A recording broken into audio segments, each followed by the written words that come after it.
Bonjour, aujourd'hui je voudrais vous parler des contacts possibles avec le monde juif.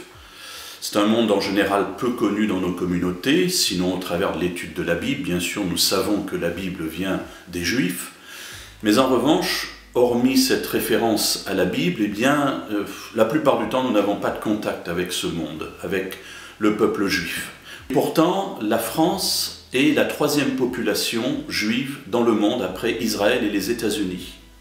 La ville de Paris, plus grande ville de France, pour sa population juive, Marseille, Lyon, Bordeaux, la Côte d'Azur, l'Alsace, et quasiment dans toutes les régions, dans toutes les villes où nous avons une église adventiste, la plupart du temps il y a une synagogue ou une communauté juive.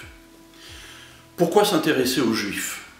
Tout simplement parce qu'ils font partie de toutes les populations, toutes langues, toutes tribus, auprès desquelles nous avons à apporter le message de Jésus en tant que Messie, en tant que Sauveur du monde. Et il serait plutôt bizarre de s'intéresser à tout le monde, sauf aux Juifs. La deuxième raison qui me semble encore plus importante, c'est que nous sommes des héritiers de tout ce qui est passé par le peuple juif. L'apôtre Paul dira que au peuple juif ont été données les promesses, ont été données l'alliance. Il va faire toute une série, toute une liste de choses, et il terminera cette liste par « et évidemment celui qui est béni au-delà de tous ceux qui sont bénis, c'est-à-dire le Messie ». La troisième raison, me semble-t-il, c'est que nous avons une dette vis-à-vis du peuple juif. En effet, vous savez que pendant plus ou moins un millénaire et demi, et même un peu plus, il y a eu antagonisme entre le judaïsme et le christianisme. Et finalement, quand on considère l'histoire, on s'aperçoit que même s'il y a eu des persécutions de juifs vis-à-vis de chrétiens, la plupart des persécutions ont été des persécutions de chrétiens contre les juifs, avec la théologie du remplacement, c'est-à-dire que l'Église va remplacer Israël, la théologie du mépris, c'est-à-dire le rejet soi-disant de Dieu, de son peuple, et à cause de toutes ces raisons, même si on n'a pas voulu le faire ainsi chez nous, chez moi en tant que croyant, dans la réalité, ça a été ce qui s'est passé, c'est-à-dire on ne s'intéresse pas aux Juifs. Sans aller jusqu'à reprendre un argument qui était que les Juifs ont tué Dieu, on peut malgré tout, par notre attitude, nous révéler être relativement méprisants vis-à-vis du peuple juif. Pourtant, ce sont des enfants de Dieu, évidemment. Je ne reprends pas ce que je disais tout à l'heure, à eux ont été données les alliances, etc.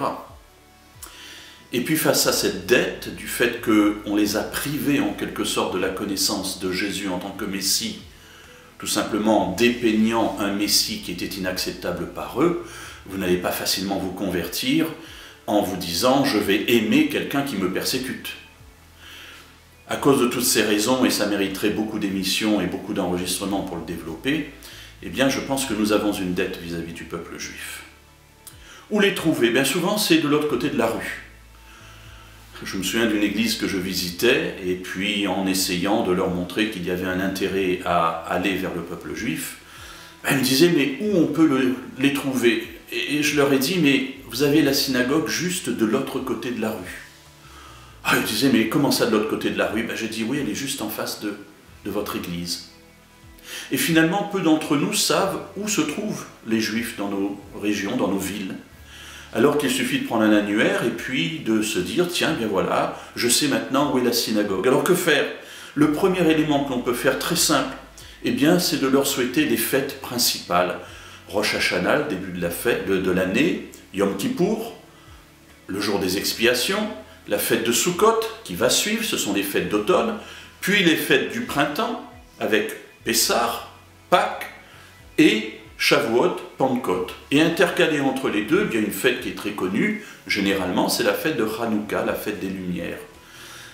Peut-être un premier point qui va initier un contact et peut-être des amitiés, c'est de se souvenir que dans ces deux grandes périodes de fête, le printemps, mars, avril, et puis l'automne, septembre-octobre, eh bien d'écrire à la synagogue, simplement, ou à la communauté israélite de votre ville, en leur souhaitant de bonnes fêtes. Ce sera peut-être l'occasion de débuter de nouvelles relations qui aboutiront peut-être à de réelles et profondes amitiés.